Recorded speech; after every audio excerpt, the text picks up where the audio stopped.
Stand by. Firing, firing, now!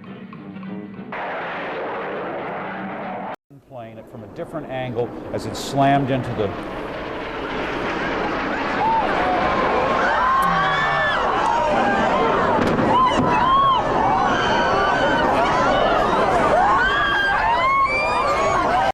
On September 11, 2001, a Fox affiliate WSVN, formerly WCKT of Miami, an NBC and then a CBS affiliate, broadcast a video showing a Boeing cargo plane flying into the World Trade Center.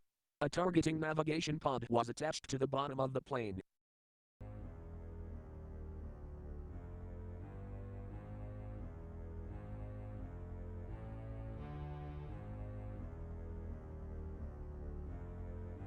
WSVN covered up the pod with its logo. This can be seen in this video clip and the next one.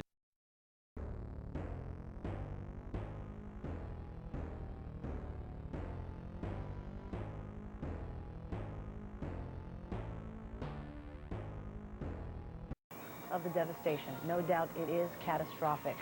These are the latest pictures from Ground Zero in New York City where rescue... If you can't believe what you just saw, here's the second jet 18 minutes later, striking the South Tower.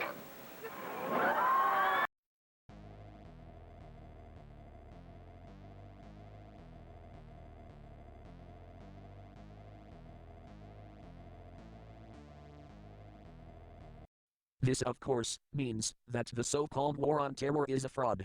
Suicidal Muslim pilots did not fly into the World Trade Center on September 11, 2001. The planes hijacked on 9/11 were electronically hijacked using Boeing's uninterruptible autopilot system, BOAP, which the late Joe Viles called home run. Proof that Boeing's BOAP system was operational in the year 2001 is shown here by photographs showing a Federal Express Boeing cargo plane landing by remote control during the month of October of that year. But these electronically hijacked passenger planes were not flown into the World Trade Center. Specially equipped Boeing cargo planes fitted with a targeting navigation pod were. This footage is chilling. You hear the plane, then a loud boom. The first hijacked aircraft to crash.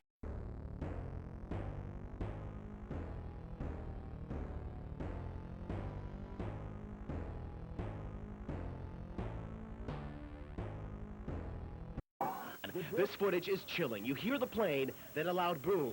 The first hijacked aircraft to crash.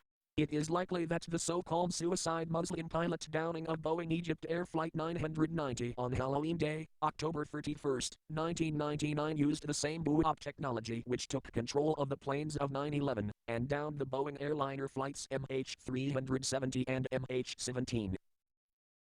The choice of Halloween Day to begin the myth of the suicide Muslim bomber is interesting, since drug smuggling spook and owner of the Washington Times, Reverend Sun Myung Moon, used an Islamic anti-graves to kick off Dope Incorporated's 9/11 Muslim-hating campaign. Carol Valentine.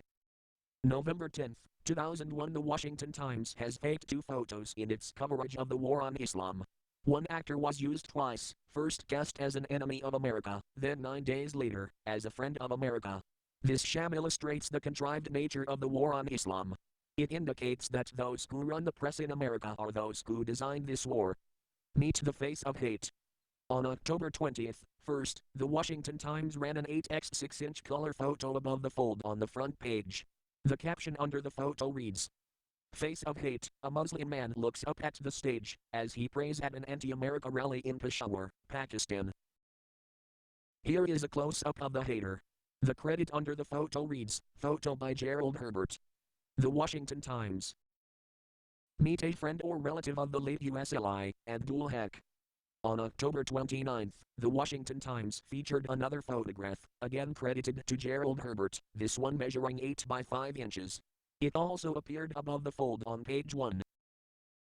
The caption under the photo reads, "Friends and relatives of Afghan military opposition commander Abdul Haq prayed at a gathering at his home in Peshawar, Pakistan, yesterday."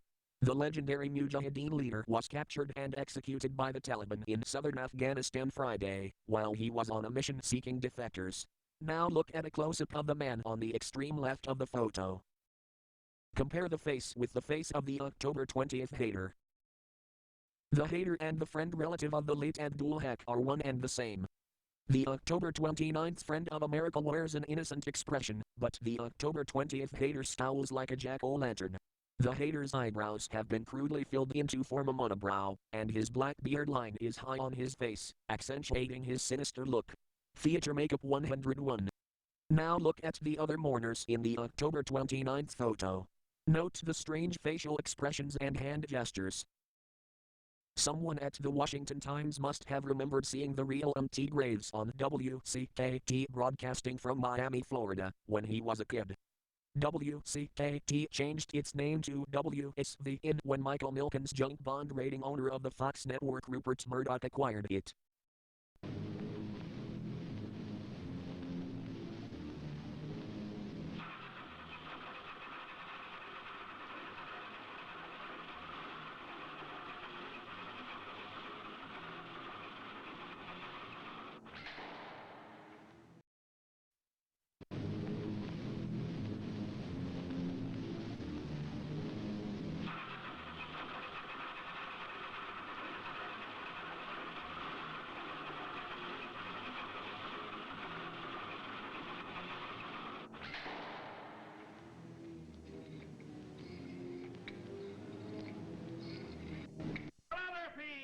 Empty graves here at your service.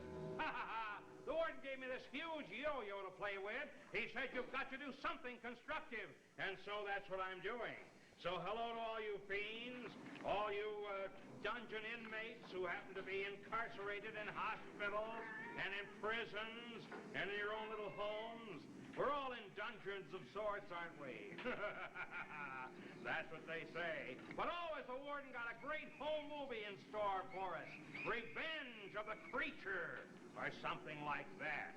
I'm going to call on him while I'm playing with the yo-yo to tell him, Warden, oh, he's up there already.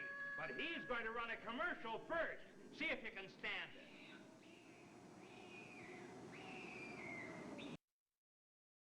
What you see on TV, read in the newspapers, and hear on the radio is controlled by Wall Street's Dope Incorporated. Dope Incorporated took control of the United States government and media in the 1980s, as a result of a massive influx of narco dollars laundered by Wall Street firms with the use of junk bonds. These junk bonds were used to acquire and financially rape many companies through leveraged buyouts. Catherine Austin Fitz. Junk bonds made it possible to take over companies with narco dollars and other forms of hot money financed by powerful partners hidden behind mountains of debt. William Colby, former CIA director, 1995. The Latin American drug cartels have stretched their tentacles much deeper into our lives than most people believe. It's possible they are calling the shots at all levels of government. Correcting Colby. They are the government. The U.S. government is Dope Incorporated. The war on terror is just an extension of the war on drugs racket by which U.S. politicians gained control of the international trade in narcotics.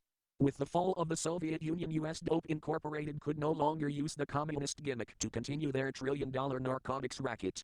Then the Neocon think tank hit upon using a Clash of Civilizations gimmick as a way to continue the dope trade, while helping their favorite charity Israel gain control of the Middle East. That is why U.S. military operations have focused on the opium-growing capital of the world, Afghanistan.